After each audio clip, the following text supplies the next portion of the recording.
अस्सलाम वालेकुम dear students, आप देख रहे हैं दी मैथ्स गैलरी और मैं आपका ट्यूटर उस्मान अहमद गाजी। आज के इस लेक्चर में हम कन्फ्लुएंट हाइपरज्योमेट्रिक फंक्शन फाइंड करते हैं जी। तो हेडिंग है जी solution of confluent hypergeometric function. तो कन्फ्लुएंट हाइपरज्योमेट्रिक इक्वेशन क्या होती है जी? वो होती है जी x y double dash plus c minus x y dash minus alpha y is equal to zero. इसे हमने इक्वेशन नंबर 1 का नाम दे दिया। To find the solution of equation 1, we must find regular singular points. So standard form of equation 1 is, जब हमने regular singular point find करना है ना, जिसके गिर्द हमने सोल्यूशन फाइंड करना है, तो इसके लिए तो हमें स्टैंडर्ड फॉर्म चाहिए। तो स्टैंडर्ड फॉर्म तो हमें बनानी आती है। तो जब हमने स्टैंडर्ड फॉर्म बनाई तो हमें पता चला कि ये जो इक्वेशन बन रही है वो एक्स पे सिंगुलर हो रही है, सिंगुलरिटी आ रही है। ठीक है, सिंगुलर पॉइंट क्या हुआ? X not equal to zero. अब हमें चेक करना है कि यही पॉइंट हमारे पास रेगुलर पॉइंट पी है। तो पी ऑफ एक्स यहाँ पे क्या आया जी हमारे पास? वो आया जी पी ऑफ एक्स है जी सी माइनस एक्स ओवर एक्स, और क्यू ऑफ एक्स है जी माइनस अल्फ़ा ओवर एक्स। ठीक है, तो रेगुलर पॉइंट चेक करने के लिए जी हमें पी डैश ऑफ एक्स और क्यू डैश ऑफ एक्स के फार्मूले का भी पता है। वहाँ से हमने रेगुलर पॉइंट के लिए चेक किया तो x is not equal to zero is equal is also a regular point. ठीक है, अब हमने सोल्यूशन फाइंड करना है जी फ्रोबेनियस मेथड से। तो y is equal to summation from zero to infinity a n x raised power n plus r. तो यहाँ से y dash y double dash हमने फाइंड किया, वो हमने इक्वेशन नंबर 1 में पुट किया। ठीक है जी, इक्वेशन नंबर 1 में पुट करने के बाद ये साथ फर्स्ट y डबल डैश के साथ x मल्टीप्लाई हो रहा था, y डैश के साथ c माइनस एक्स था तो उसे हमने अलहदा कर दिया, c के साथ अलहदा मल्टीप्लाई हुआ और x के साथ अलहदा मल्टीप्लाई हुआ, और माइनस अल्फ़ा और y की वैल्यू वैसे की वैसे इज इक्वल टू ज़ीरो।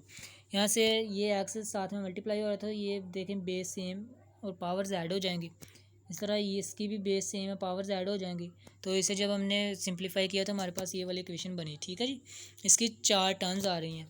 तो यहाँ से देखें एक्स की power n plus r minus one है, इसकी भी एक्स की power n plus r minus one है।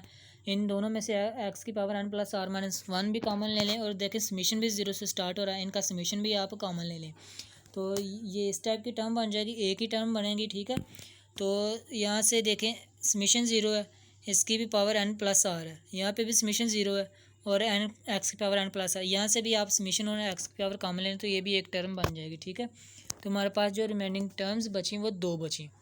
अब हमने इनके एक्स की पावर्स को सेम करना है। ठीक है जी, यहाँ पे एक्स की पावर अगर हम यहाँ पे ही सेम करते हैं तो यहाँ से भी कर सकते हैं, लेकिन अगर हम यहाँ से एक्स की पावर आर कॉमन निकालना चाहें तो वो भी निकाल सकते हैं। ठीक है, तो यहाँ पे ना सिंपल आप एक्स की पावर आर कॉमन निकाल सकते हैं, लेकिन मैंने सोन किया एक्स की पावर आर कॉमन नहीं निकाली। ठीक है जी, इसका इतना फ़र्क नहीं पड़ेगा। अब जी हमारे पास रिप्लेस एन बाई के plus one in first term और रिप्लेस एन बाई के इन सेकंड टर्म।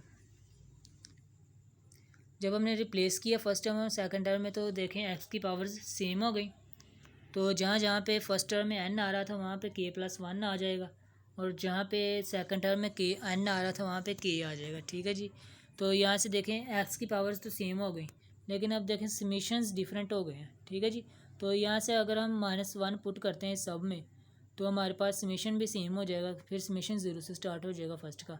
जब हमने एक्स के is equal to minus one put किया तो हमारे पास जो टर्म बनी वो r into r minus one plus c r, साथ में ए नॉट और x raised power r minus one multiply हो रहे हैं। ठीक है जी, और समीशन देखें फिर ज़ीरो से स्टार्ट हो गया, फिर और सेकंड टर्म का भी समीशन ज़ीरो से स्टार्ट।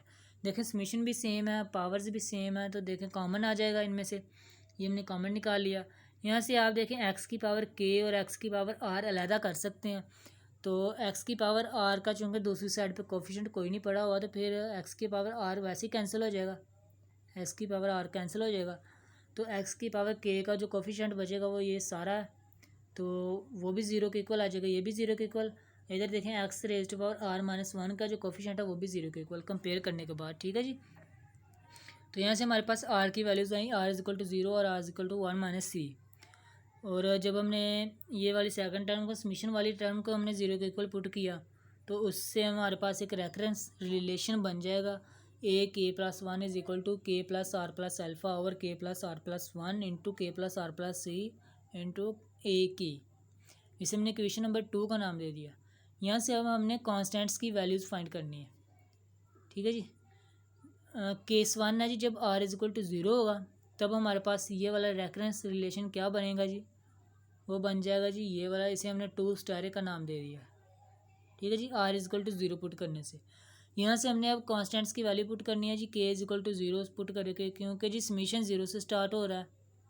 देखें समीशन कहाँ से स्टार्ट हो रहा है, 0 से, तो k की वैल्यू हमने 0 से स्टार्ट करनी है, इसमें पुट करनी, तो a1 की वैल्यू आ जाएगी, a2 की वैल्यू, a3 की वैल्यू, सो ऑन।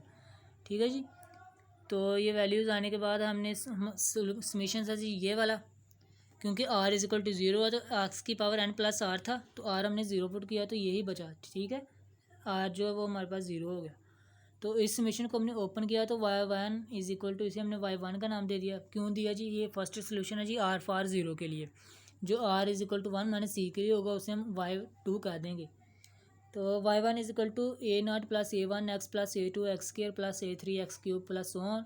यहाँ पे हमने a0 a1 a2 a3 so on इनकी वैल्यूज़ पुट करते जाना है। ठीक है, तो देखें जी जब हमने वैल्यूज़ पुट की तो सब में a0 कॉमन आ रहा है, तो a0 को हमने कॉमन लिख लिया। तो ये जो ब्रैकेट के अंदर वाली रकम बन रही है, अगर हम देखें तो this series is called confluent hypergeometric series when a0 is equal to 1। तो देखें अगर हमारे पास हाइपरज्योमेट्रिक फंक्शन बन रहा है ना, इधर ये वाला हाइपरज्योमेट्रिक ब्रैकेट के अंदर जितना भी पड़ा हुआ है ये हाइपरज्योमेट्रिक फंक्शन बन रहा है, किसका जी, अल्फ़ा सी का। ठीक है जी, तो वो बन रहा है जी f into alpha c semicolon x. तो ये हाइपरज्योमेट्रिक फंक्शन आपको पता होता है किसके इक्वल होता है, उसमें तो b भी आता है, लेकिन इसमें b चूँकि नहीं है तो b को कैंसिल कर देना, तो रिमेनिंग जो बचे वो अल्फ़ा और c बचा। इसका आप ना हाइपरज्योमेट्रिक फंक्शन की डेफिनेशन अप्लाई करके भी फाइंड कर सकते हैं, वो समीशन वाली जिसमें b आएगा ही नहीं। तो इसी तरह हम कन्फ्लुएंट हाइपरज्योमेट्रिक फंक्शन हो गई जब a naught is equal to 1 हुआ। अब हमें सेकंड सोल्यूशन फाइंड करना है जी r is equal to 1 minus c के लिए। तो उसके लिए जब हम फाइंड करें तो ये वाला रेक्टेंगुलर रिलेशन बनेगा जी हमारे पास, जहाँ जहाँ पे r आ रहा है वहाँ पे 1 माइनस सी पुट कर देना, तो हमारे पास a1 की वैल्यू, a2 की वैल्यू, a3 की वैल्यू आ जाएगी। ये जो हमारे पास ये है a0 ओवर 2 फैक्टोरियल, ये वाली चीज़ a0 ओवर 2 फैक्टोरियल। ठीक है जी, तो सिंपल अगर हम इस चीज़ को a माइनस अल्फ़ा माइनस सी को हम अल्फ़ा डैश कह देते हैं और 2 माइनस सी को सी डैश कह देते हैं, तो सिंपली हम ये वाला सोल्यूशन जो हमारे पास है x raise to power n plus r था, आर की जगह पे हमने 1 माइनस सी पुट किया, तो एक्स की पावर से अलग कर दी, एक्स की पावर 1 माइनस सी और एक्स की पावर n। तो चूँकि इसमें n आ नहीं रहा था तो इस समीशन से बाहर इसमें n था, तो इस समीशन के अंदर यहाँ पे हमने समीशन अप्लाई किया, ओपन किया a0 plus a1 x so on.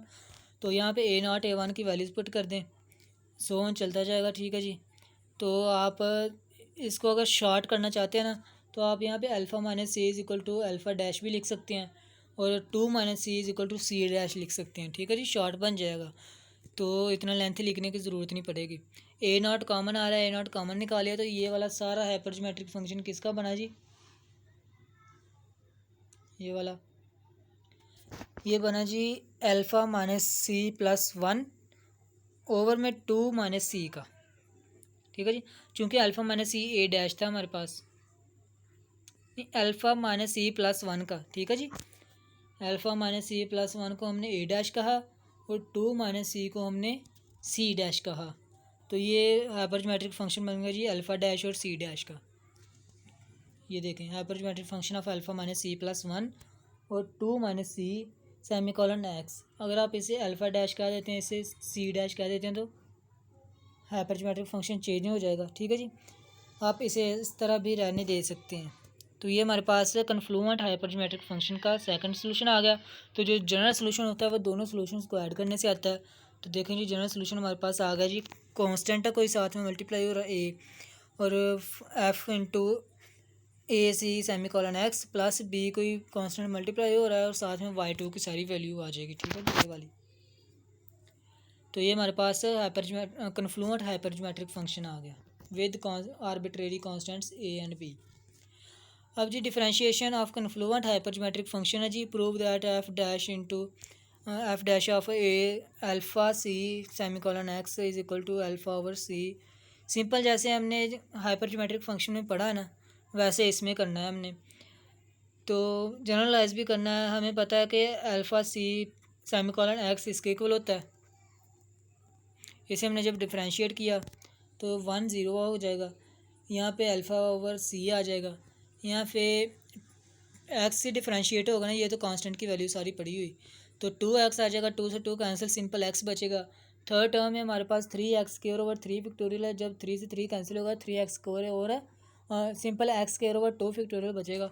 तो सारा डिफरेंशिएट करने के बाद हमारे पास अल्फ़ा प्लस ये वाली वैल्यू बनी। यहाँ से अल्फ़ा ओवर सी हमने कॉमन लिया तो ये बचा। तो ये किसका बन रहा है जी, यहाँ पर कन्फ्लुएंट हाइपरजोमेट्रिक फंक्शन बन रहा है जी अल्फ़ा प्लस 1 ओवर और सी प्लस 1 का।